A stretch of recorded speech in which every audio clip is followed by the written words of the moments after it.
This is Jack Whitby from JCAD Pictures, and I'm answering the last evaluation question. Looking back at your preliminary task, what do you feel you have learnt in the progression from it to the full product? For our preliminary task, we have learnt a lot about typical thriller conventions, the way films are made, and what people expect to see in a thriller film, as well as how to edit them, how to lay them out. And we've actually grown to love our favourite thriller films even more by researching them in and looking for the conventions in those films rather than just watching it. So the first thing I would like to talk about that changed quite a lot since the preliminary task is the location and setting. And the obvious thing that we learn is that location matters a lot, and that the location of a film can convey a lot about the storyline. And a good location will make the film look more interesting and professional. When we filmed our preliminary task, we actually filmed on school site during the day and after school. The school location was good for like indoor conferences. There's a lot of rooms in there where people can sit down and have a chat, and depending on what type of it all depends on what type of thriller film you want to make. But we kind of took it as we need to get it done. We don't want to go and go somewhere just for this. So we thought, oh, it would be okay to do it in the school. But as you can see from the first few shots of the shot, you can see that you can clearly see that it's a classroom. You can see numbers on the wall. You can see school bags in mise en scène, and it really doesn't look professional. Fair enough for this, but this guy's not going to be killing school kids. We're not that dark of people, so it doesn't really convey much with the story at all. It doesn't really link in with the story. So that didn't really work, and it was kind of just lazy filmmaking. But we wanted our real film to look as professional as possible, and so that we took a lesson from this and actually filmed a location away from school site. We wanted a place just outside Little Yeldon where it would fit into our storyline and look like a location you would see in a typical thriller film to convey danger and a sense of being alone. So we decided to use a place that was very abandoned, not many people there, not many cars to be seen. This way it allowed us to create that kind of sense of our protagonist being alone, and that makes him more vulnerable. And in our audience researches, we found out that people expect kind of like an abandoned place in a thriller film, such as a wood, someone said, and or an abandoned house. So we got the inspiration from this. We got the inspiration from in general from Silence of the Lambs and from Misery. At the beginning of the film, when Clarice running through the forest, you can see the forest looks very dark. It can look quite scary. So we really wanted to have that kind of location where it was like you are alone. It's you and the bad guy. The location had to fit in with the storyline. It had some significance to the plot. It has to have some significance to the plot, otherwise it means nothing. This is why we made sure our locations in the final film linked in with the storyline and looked like a set-in where we were trying to show we would fit in the storyline rather than just finding a location to film quickly like we did in our preliminary task, which made it look rushed and tacky. This is like the setting as well. When it came to our actual film, we spent time thinking about the film and where it's going to be set and how that links into the storyline, and went out to locations which we thought fit the setting we were trying to show. We went for Slovakia. We went with like all the forest woods out there. We wanted to be there because later on in the film, Katie is a journalist, and that's where she gets taken by the terrorists in Slovakia. So, and obviously Jason's going to be there because he gets corrupted by the terrorists. He needs to save her. So it links into later on in the film, and if people have watched our research into it, you'll notice that we did plan out the storyline in front of how Katie does actually in fact get kidnapped later on in the film. Jason gets corrupted but has to save her.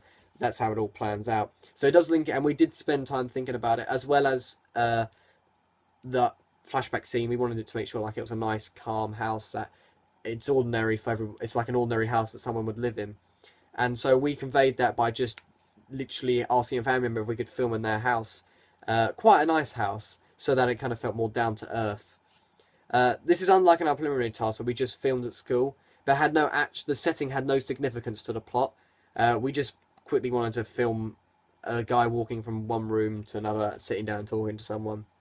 So overall, this helped us team learn that conventions, big or small in a thriller film, count towards how the final product looks, and we need to spend time thinking about location and setting to make it more realistic experience and authentic as possible, which is what we were aiming for in general. Next, we looked into the camera shots. The camera shots we used also improved. Though as a team, we worked a lot. As a team, a production team, we watched a lot of thriller films. So we used camera shots which had inspired us, and ones that we have learned in previous lessons in media, ones that we've looked at in lessons. However, in our final film, we made every shot count and did every scene in different shots, and decided which one looked best and suited what was happening in the film. Whereas in our preliminary tasks, though the shots were pretty good for how early on it was, we made sure we had steady hands and we used shots that typical thriller films uses. We kind of had a few shots that we really liked. We planned out some shots like a bird eye view shot, a point of view shot, but we knew what part of the school or the journey we wanted our protagonist to use these shots on. So instead of having lots of shots planned out, we planned out the main shots, and then in between those shots we just had random shots that we could think of to get him from one place to another, and all that really did is made it look like he didn't teleport, because the shots didn't really show his emotion, where he was going. It was they were kind of just there. We also planned, as I said, we planned it out and did several takes of every shot, so we knew what we were doing when we got on location, and made sure we had the best possible shot that wasn't shaky or blurry. As we got in further to the research stage, we found out what our target audience want to see and what type of shots they like from the audience researches, and what ones they expected to see in a typical thriller film. And the one that came out the most was the point of view shots, because these showed the story. It helps with the storyline. The audience are finding out things for the first time with Jason, so they kind of linked in together. And it made the audience feel more cooperated in the film, makes them feel more involved. And at times it can make it seem more intense, because they don't know what's coming, Jason doesn't know what's coming. So if something was to pop out, or something bad was to go wrong, like when he turns around the corner, he looks left and then he looks right, and then there's the antagonist. It's kind of not really a jump scare because he doesn't jump out, but he's there, and it's kind of a shock into realization that, wait, I thought you were alone. So the point of view shot really allowed us to do that, and we did use one in our preliminary task, and we actually it was actually a very good shot. It was very steady, and as he was going around a corner, and I quite liked that shot. So we really wanted to keep that in the film, but we wanted to make sure it had purpose. And the purpose was to get from this side of the stairs, turn around, and go down the stairs some more. Whereas this time, it's looking left and right to see if anyone can help, or if he recognizes anyone because his memory's gone. So from this, we learned that camera shots are better, and if there's a camera shot that's bad or shaky, it's better to cut it out or refilm it than to just use it like we did in the preliminary tasks. Otherwise, it will look very bad and unprofessional. This is like the original tracking shot we did for our final film. I got the inspiration from Silence of the Lambs for this tracking shot. But as we were on location in the chase scene, we wanted to keep it intense, but the camera shot was very, very shaky, and we couldn't keep it not shaky because we didn't have the Steadicam. So therefore we decided to cut it out altogether, because this will make the film look more professional in the long term, and because we had way too many shots to put in the 2 minutes. But overall, camera shots in a chase scene, we made sure that they do look intense and keep the audience on the edge of their seats. Next is the mise-en-scène in the change of mise-en-scène. The mise-en-scène in our preliminary task was very rushed, and we used anything we could find on set. So when we first started filming the preliminary task, we knew that we had to have a sit-down conversation, and we had a plan in our head that we wanted someone to be like, he's killed someone, he gets called, and he ends up dying, so it's kind of a twist. But we didn't know how we were going to put it off, and we knew someone had to sit down. So the way we kind of had this was that we just threw a chair in a dump pile, and at the time we thought it was a good idea. It allows the guy to get the chair out of the dump pile, but people pointed out that it's very ironic how that chair is there, and it's kind of like the way it's placed looked like it was supposed to be there. So we really need to watch out and make sure that things weren't as obvious or as put together as people thought when they watched it. We didn't put any thought towards props and just see what we could find on the day, even if it didn't make much sense. The example of this would be the steel bar at the end when the antagonist hits up and hits the protagonist with it. It doesn't really make much sense because we kind of just found it there. We didn't really care what it looked like or how dirty it was. We just kind of picked it up and used it. So we learned a lot from this, and whereas in the real film we made sure we had a gun for the protagonist, which looked realistic, as well as real food for them to eat, and props in the background of like the scenes, such as cars, and like all the tins and plates and bowls in the kitchen scene to make it look for the chase scene. It makes it look very smallly populated. There's only very few cars, or if any. And in the kitchen scene, it makes it look like a real kitchen, makes it look authentic. When it came to a costume in the preliminary task, we tried to make the killer at the end look dangerous, with the banker chief over his face and the biker jacket to make him look strong in the preliminary task. We kind of got this though because someone in our team drives a moped, so we had the chance to just chuck him in something so he didn't look like himself and made him look a bit more frightening. However, for the main protagonist, we wanted to make sure he was wearing the same old clothes every day for each day of filming. So literally, for the protagonist, we had him dress up in the same clothes that he was wearing the day that we started filming. Had no significance to the plot whatsoever. Whereas this contrast to our actual film, where I personally spent a long time figuring out how to dress our characters and how to convey their status in society, feeling and power within the film. So we had the antagonist dressed in, and protagonist in the flashback dressed in suits, links to their formal line of work. You had Katie dressed very formal because she's a formal porter. She isn't just an ordinary housewife. And you've also got Jason in the present day chase scene. He's all tacky. He's been through a lot, and you can see some of the makeup we applied with the mud on his face. So we spent a lot more time thinking about the costume, because the costume, much like the setting, is one of the first things people are going to point out. Maybe not like mentally like, oh, that costume's very good, but if you see a good costume, you know it inside. So I found out that costume does convey a lot about a character, and it can define a character in some cases, like Captain Jack Sparrow. That costume is so iconic that people just, if they see the costume, they think of that character. So costume does mean a lot in a thriller film and any film in general. So I learned this a lot from our preliminary task. Next, I want to talk about the editing, and it's worth making a note that our group had no experience in editing on Premiere Pro before we did the preliminary task. So the preliminary task, even if the editing wasn't that brilliant, it was a brilliant time to help us practice for the main film. And that's all the preliminary task was really just practice, getting to know the course. So I really enjoyed using the software, and it was great fun learning how to use it more or less by myself rather than watching tutorials on that. And the preliminary task was a perfect chance for us to use that. So the editing in the preliminary task was more for practice, as I just said, for our team, so we could get a feel of how to know the editing software Premiere Pro. For the preliminary task, we used a filter which looked like a CCTV footage, so it looked like he was being watched by someone. However, the numbers that appeared on screen did not look real, as every time we used this effect, the timing CCTV footage would go back to 0 and start again.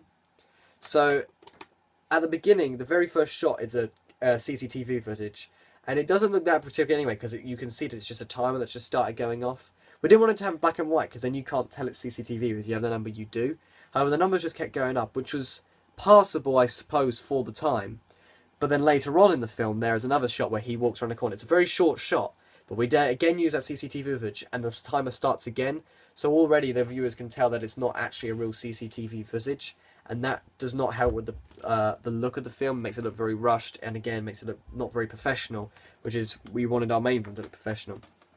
We decided in the final film to not use CCTV footage because it wouldn't make sense in our storyline, but instead had the flashback scene entirely in black and white, so it would be clearer to the audience that something isn't right, and makes it seem more like a dream sequence of a flashback, as people say you remember your dreams in black and white.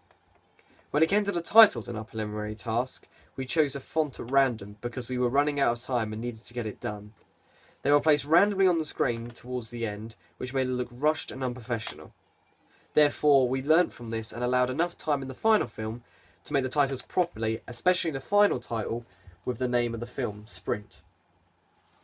We wanted the titles to fit in with the action and the storyline, so we used a fancy font when it came to our names, and when it came to the actors' names, we made them bolder and stand out more, so the actors could be more well known for the part they played in their role.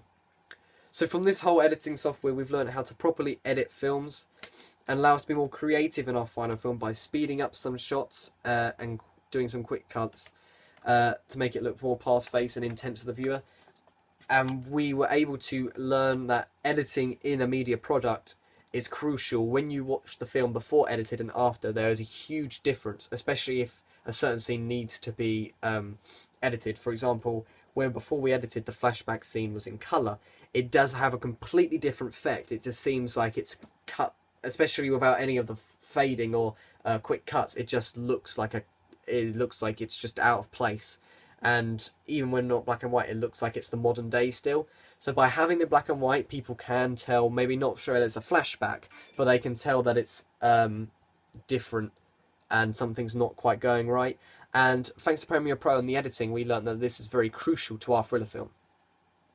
The next thing to talk about is the music and sound we used in the preliminary task up to the main film. So for the preliminary task, we had a temporary music for the preliminary task in the early stages. We wanted to use it because the music grew on us. Every time we heard it, we heard this practice music, and it was really, it fitted with the storyline well. We were never convinced that we were going to use it, but once we actually put it in and kept listening to it, we're like, we can't imagine it without it. But very late in the stage, we realised that we couldn't use it because it really wasn't long enough. We were happy, but overall we had to make new music, and we were happy with the music we came up with in our preliminary task, and we really liked using the software GarageBand, which allowed us to create the sound.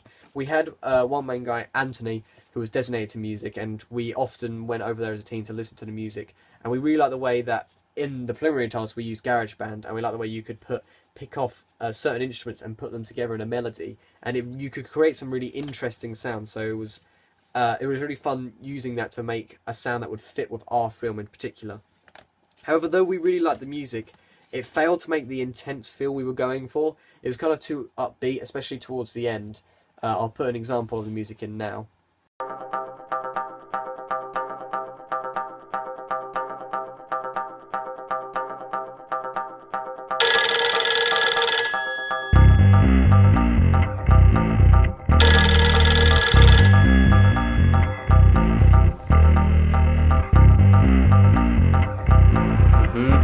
I'll be there.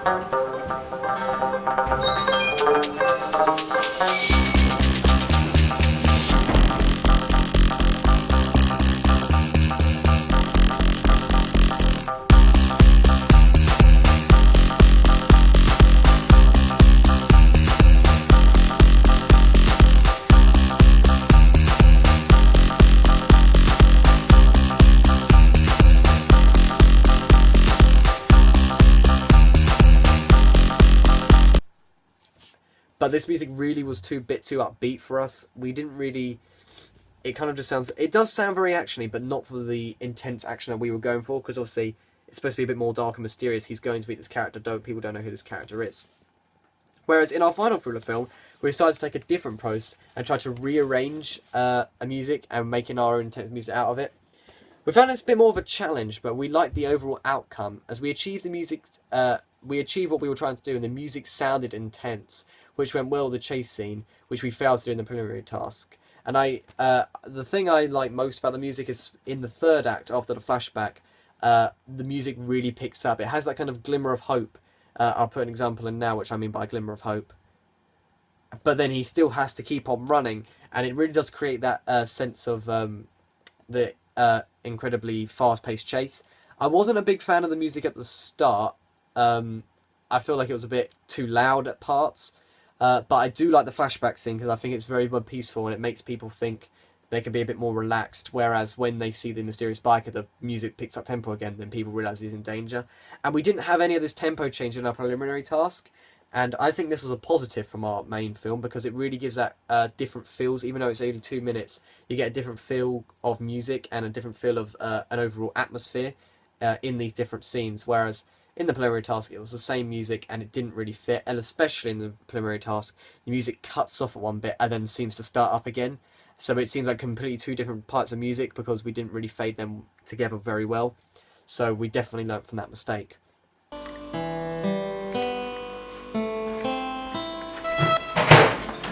You alright, hun? How was your day? You know, same old, same old. The usual.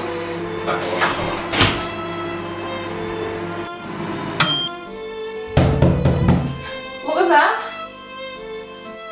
I didn't hear anything. Maybe you're just tired. Look, I'll be up in a minute, okay? I'll meet you up there.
We also focused more on the diegetic dialogue in the final film. We wanted to keep speaking to a minimum, just like we did in the preliminary task as well. Make sure the story made sense. We made sure it was kept short and made every word count. Whereas when we filmed the preliminary task, we made up the lines on location, which meant that they didn't have the same effect when delivering the lines because they didn't sound very tense or serious. And not only that, it doesn't help the fact that we didn't have proper actors. Lines can be said in many different ways, and if you have people that are good at expressing different ways of telling emotion, this worked really well. Especially for our final film, we got to have the only dialogue that was said was in the flashback scene, but you could see how Katie was so much more upbeat, and so was Jason. But you could tell that if there was any dialogue in the chase scene, it would be a much more different story. And not only that, but if there's any dialogue in the chase scene, you just know that there wouldn't be any because Jason is not going to speak to this guy because he's frightened of him. Whereas in the preliminary task, the person he went to meet, he was frightened of him but still spoke. But we wanted to keep it to a minimum because we learned from our preliminary task that lines didn't always come out the best and didn't always make that much sense, especially in the preliminary task. So we wanted to keep it short, focus more on the action rather than the dialogue. Next is the storyline. The main problem with our storyline in the preliminary task is that it didn't really make sense, and it was much too long for 2 minutes. We had a 2 minutes target, and it came to nearly 3 minutes to preliminary task. So that was a major fault right from the start. Therefore, if we learned from this mistake and made sure we thought about our storyline in the final film, and made sure it made sense. However, the bit that I'm not very proud of in our final film is that this is where we kind of fell down the storyline because we really overcomplicated it to explain the opening 2 minutes. So it may have been confusing to the view. It will be confusing to the viewer unless they've seen all the research leading up to it about how Jason is actually the bad guy. Everything goes wrong. Flashbacks reveal his past. It was a bit too complicated of a plot to have shown in the opening 2 minutes, and we should have kept it much more simple. But we still like the thriller films, so it's not the end of the world. But this was a major thing that we should have changed, and we didn't. However, we did still learn from our preliminary task because we wanted to be much more intense rather than watching a guy walk from plan A to plan B. So that is something we succeeded on. However, in our thriller film, it was much more gripping to watch because it left a lot of unanswered questions. So the viewer will want to keep watching to have these questions answered. Whereas in our preliminary task, we left the ending almost like an end of a film because someone dies. And because the characters were not interesting, the audience didn't really care what happened. This helped us learn that the storyline is key to the film, and if it's not for interesting people, we won't be interested in the characters. So the characters is a very important part, which I'll talk about in a second. But the storyline needs to be not too complicated, which is something we need to learn for if we continue the course even further, that we need to keep the storyline fairly simple, and also that. But the thing we learned most about from the preliminary task to the storyline is that people want to see action. They wanted to have an intense, and they think of chasiness when they think of thriller films. And this is where our audience research helped a lot with storyline, because people know what they want to see from a thriller film, and intense action is what they want to see. So that is what we learned from our research stage, and we just learned how to perfect it in our final thriller film, rather than have the suspense building. We still managed to keep that suspense with some unanswered questions, but still got the intense chase scene in there as well. So the final thing I want to talk about that's improved from our preliminary task to our final film is the characters in general. We wanted to make the characters as believable to the audience as possible, and make them interesting so that the audience cared about them and wanted the protagonist to succeed. We wanted the audience to be able to relate to the main character, and so you don't need to, and shows that you don't need to be big or strong to be a hero, and that it's about courage and hard work. So when it came to the characters in particular, to pull off a good character, you need a good cast to play those characters, and that's where our preliminary task fell short, because we didn't really have experienced actors, or people that really cared about acting. We were people from our group that just wanted to film, so that this meant that some of the more serious stuff came across a bit more comical than it shouldn't have, and the lines weren't delivered as much intensity as we like to, and it kind of became more of a comedy in some people's eyes than it was an intense thriller. So we desperately needed to change that. So we thought more about the casting area, as we had to get other people to act for us, but make sure that it could look believable. I thought about what a role needed to be, and this is why I cast my own uncle as the antagonist, who is big, strong, and looks menacing in the costume towards the protagonist. The protagonist, I wanted to look at a disadvantaged the antagonist, and so I cast my friend who looks so that he looks like an underdog, and he's an unlikely hero, so that some people in our target audience can relate to him. And most of the films go for like the big, strong guy. He can handle a weapon, and though yes, he can handle a weapon, they make him look very attractive, and that sometimes it can make, especially me as a thriller film audience, you can't really relate to them because they have all the girls, they have all the money, or they just got the courage, they've got everything. Whereas the character we cast, the character he plays, and the actor is not the most handsome chap you ever meet, and is not the most strongest guy you ever meet, but he has great courage, and that's what it's all about, and that's what we really wanted to show to our target audience. And for Katie, the wife, we needed an attractive young female who was well dressed and looked like a match for our protagonist, for the happy married couple. And this is why I managed to get another friend of mine to play this role. She's very into fashion, she's pretty, and she looked like a good match for my other friend, so that they could look like and they needed to be comfortable with each other as well, fairly comfortable, so that it wasn't like two complete strangers. No, they weren't the best friends in real life. They did still deliver some believable dialogue in some ways, so it did pay off. So overall, we made the characters in our thriller film a lot more in detail as well. In the preliminary task, you didn't really know anything about the protagonist. You didn't know anything about the dead guys, and you didn't know anything about the overall, the bad guy at the end. All you know is that this guy who's killed these people worked for this guy, and now he's dead because he didn't get his pay. Whereas in the our main thriller film, you know that Jason has forgot his memory. Some strange antagonist biker is chasing it. And in the flashback, you see that he's got a wife, and the wife is pregnant. So the characters already, from the opening 2 minutes, have so much more detail in them, and so much more backstory for people to ask about the characters. So, for example, the mysterious biker, why is he chasing Jason? Jason's character is, why has Jason forgot his memory?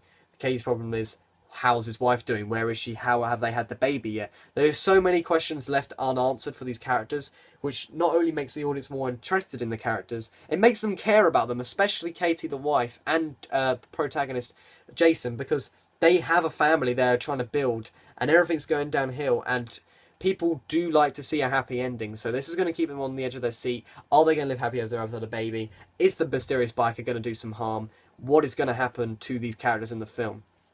And that is the main thing we learn about the characters, is that people need to care about the characters in order for them to be a good thriller film in general overall. If it doesn't have interesting characters, the film will just fail altogether. So characters, we learned, is a very important part. And that's what we learned from our preliminary task to our final film. We We at the time we were happy with the preliminary task. As time went on, we realised that it really didn't even look like a thriller film. When we showed it to our teachers and our friends, we realised that it was a bit of a joke, really. It didn't have any of that seriousness in it. And thanks to all these disadvantages and bad things about our preliminary task, we were able to contrast these into things that we could use in our final film to make our final film so much better, and everything we wanted to, everything our target audience and we as a production team wanted to put in to a thriller film.